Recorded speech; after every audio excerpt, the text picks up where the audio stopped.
హరి ఓం. జై శ్రీమన్నారాయణ. మీ హరగోపాల్. ఇంతకుముందు వీడియోలో మనం వివాహ విషయంలో మనం పాటించాల్సిన విషయాల గురించి తెలుసుకున్నాం. అందులో ముఖ్యంగా తారాబలం, కుజదోష వివరణ, ఇరువురి పొంతనాలు ఎలా ఉండాలో తెలుసుకున్నాం. అలాగే కుండలి పరిశీలన కూడా వివరించుకున్నాం. అయితే ఈ పొంతనాలు అనేటివి ఏంటి, ఎలా ఉండాలి ఆ విషయానికి వస్తే, మనం వధువు యొక్క నక్షత్రం తీసుకొని వరుణి నక్షత్రం తీసుకొని ఒక టేబుల్ లాగా వేసుకోవాలి. ఒక సైడు వధువు నక్షత్రం వధువు, ఒక సైడు వరుడు. చిరంజీవి సౌభాగ్యవతి వధువు, చిరంజీవి వరుడు. ఇలా తీసుకొని ఏ నక్షత్రాలు ఏ పాదము, ఏ రాశిలో ఉన్నారు, ఆ రాశి అధిపతులు ఎవరు, గణపంతనం ఎలా ఉంది, యోని పంతనం ఎలా ఉంది, నాడీ పంతనం, రజ్జు పంతనం, స్త్రీ దీర్ఘ పంతనం, మహేంద్ర పంతనం, దినపంతనం, తత్వపంతనం. అది తత్వం తర్వాత జాతి కూడా రాస్తారు కొంతమంది. ఇలా సుమారు 10 పంతనాలు రాసుకోవాలి. ఆ తర్వాత తారాబలము, తర్వాత కుజదోష వివరణ, వీలైతే గుణమేళ సంఖ్య, ఇవి రాసుకుంటూ పోవాలి. ఈ యొక్క 10 పంతనాలలో ముఖ్యమైనటివి, 10 పంతనాలలో 50% అబవ్ ఉండాలి. 50% అబవ్ వచ్చింది అనుకుందాం, 60%, 70% వచ్చింది అనుకుందాం. అందులో ముఖ్యంగా గణపంతనము, జంతుపంతనము, నాడీ పంతనము, రజ్జు పంతనము ముఖ్యంగా ఉండాలనేది. సరే, ఒకసారి ఈ పంతనాలు ఏంటి, ఎలా ఉంటాయి అనేది మనం పరిశీలిద్దాం. నక్షత్రం రాసుకుంటాము, పాదం రాసుకున్నాం వధువుది, అలాగే వరుడిది రాసుకున్నాం. ఇక ఆ నక్షత్రానికి, ఆ పాదానికి ఏ రాశి ఉందో రాసుకోవాలి. ఆ తర్వాత ఆ రాశి అధిపతులు, ఆ రాశికి ఎవరు అధిపతో రాసుకోవాలి. ఈ రాశి అధిపతులు మిత్రులుగా ఉన్నారా, సములుగా ఉన్నారా, శత్రువులుగా ఉన్నారా పరిశీలించాలి. రాశికి సంబంధించి చూసుకున్నాం ఇంతకుముందు. వధువు రాశి నుంచి వరుడు రాశి ఎన్నో రాశి చూసుకోవాలి. అలాగే వరుడు రాశి నుంచి వధువు రాశి కూడా ఎన్నో రాశి చూసుకొని దాని ఫలితం తెలుసుకోవాలి. ఇక గణపంతనం విషయంకి వస్తే మనుష్య గణమా, దేవగణమా, రాక్షస గణమా తెలుసుకోవాలి. విరోధి గణాలు ఉన్నాయా, సానుకూలంగా గణపంతనం బాగుందా లేదా తెలుసుకోవాలి. అలాగే యోని పంతనం, దాన్ని జంతు పంతనం అంటారు.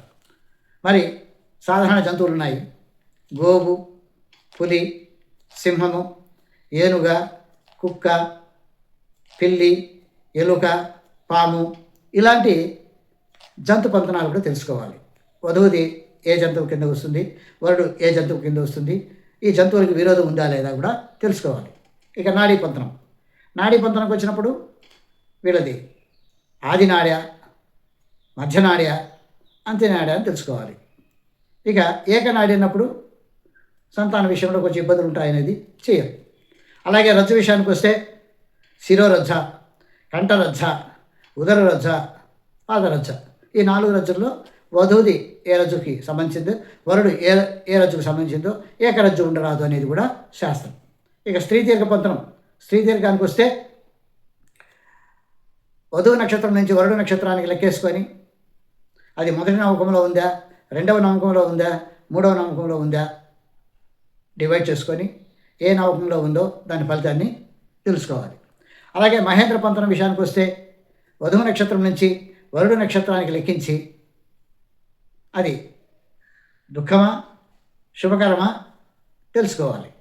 ఇక అలాగే దినపంతనానికి వస్తే దినపంతనంలో కూడా వధువు నక్షత్రం నుంచి వరుడు నక్షత్రానికి లెక్కించి 9 మొదటి నమ్మకంలో ఉండి మిగిలింది ఎంత ఉంది, లేదా రెండవ నమ్మకంలో ఉంది మిగిలింది ఎంత ఉంది అనేది లెక్కేసుకొని ఆ శేషం ఎంత ఉందో చూసుకొని దాని ప్రకారము దినపంతనాన్ని ఫలితాన్ని లెక్కేయాలి.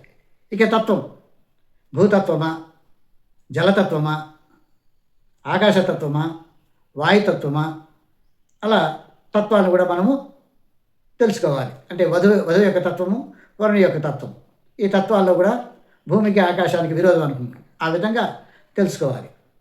ఇక జాతి విషయానికి వస్తే బ్రాహ్మణ, క్షత్రియ, వైశ్య, శూద్ర, ఈ జాతుల విషయం కూడా తెలుసుకోవాలి.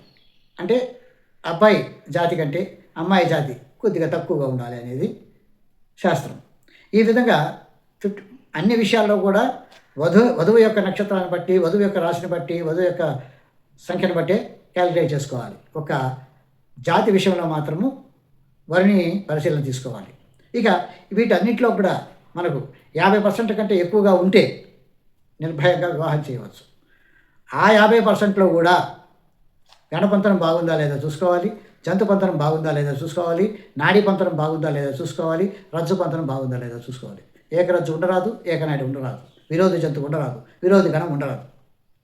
సో ఈ 4టిని కూడా పరిశీలించి 4టితో పాటు 4 బాగుండాలి, 4టితో పాటు మిగిలిన పొంతనాలు కూడా 50% కంటే అబవ్ ఉండాలి అనేది శాస్త్రం. ఈ విధంగా చేస్తే వివాహ విషయంలో ఎలాంటి లోటుపాట్లు ఉండవు, ఎలాంటి ఇబ్బందులు ఉండవు. కాబట్టి శుభకరం చేసేటప్పుడు, శుభ కళ్యాణం చేసేటప్పుడు ఇలాంటి విషయాలు కూడా మనం పరిగణలోకి తీసుకుంటే అందరికీ శుభం చేకూరుతుంది. హరి ఓం.